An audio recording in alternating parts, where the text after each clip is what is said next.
The enemies in this show all look incredible, and the lore and story associated with them is dark and interesting. The Gedoshu are based on the yokai of Japanese mythology, which are evil spirits from the underworld. These Gedoshu reside inside of the Rokumansin, which is a ship that sails along the Sanzu River. And the Sanzu River is a river containing the souls of humans as well as some Gedoshu. After a short period of time inside of our world, these Gedoshu dry up, and they must return to the waters of the Sanzu River. In an effort to be able to fully invade without this fear of drying up, they seek to raise the waters of the Sanzu and flood the world.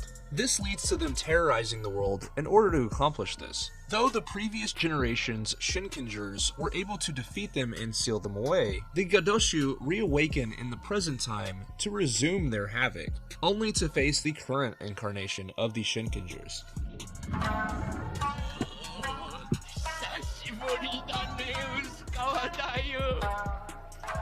Dayu is the right hand of Dokuku, and she is extremely subservient and loyal, which is actually quite reminiscent of the Shinkenger's dynamic, and the way that Yunosuke is constantly demonstrating his loyalty to Takeru. She was once a human, as she murdered a man as well as his wedding party guests due to her unrequited love for him. When this happened, her soul became corrupted, turning her into Dayu. She's constantly petting her little Furby and playing music on her shamisen, which expresses her sadness as well as eases Dokuku's rage momentarily.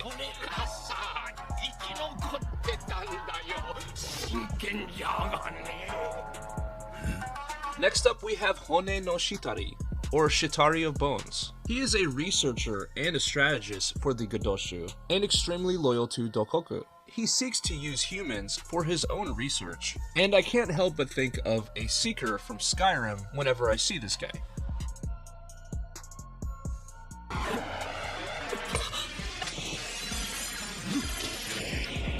We have Juzo, a somewhat rogue Gedoshu. He lived as a master swordsman that disregarded the samurai bushido due to his love of violence and killing. He wields an incredibly sick-looking katana named Uramasa with a red serrated edge on the backside of the blade. And this blade was forged from the souls of his family who tried to free him from his violent ways. To escape death, he willingly entered the Sanzu River, thus erasing any good left in his heart. And this turned him into a Gedonin, a half-Gedoshu that can exist for an indefinite time in both worlds and assume a human form. He can also live for a seemingly infinite amount of time, and because of this, he searches relentlessly for a worthy opponent. Not to mention, this guy, when he's henshined, looks freaking awesome. Easily one of the coolest looking villains in the history of Sensei.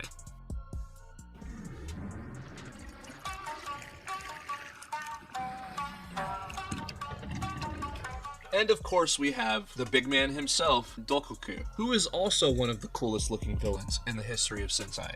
Dokuku has an insane level of rage, which can often be personified by him taking his anger out on his fellow Gedoshu. And whenever he's this pissed off, he can only be calmed by sake or by Dayu's shamisen music.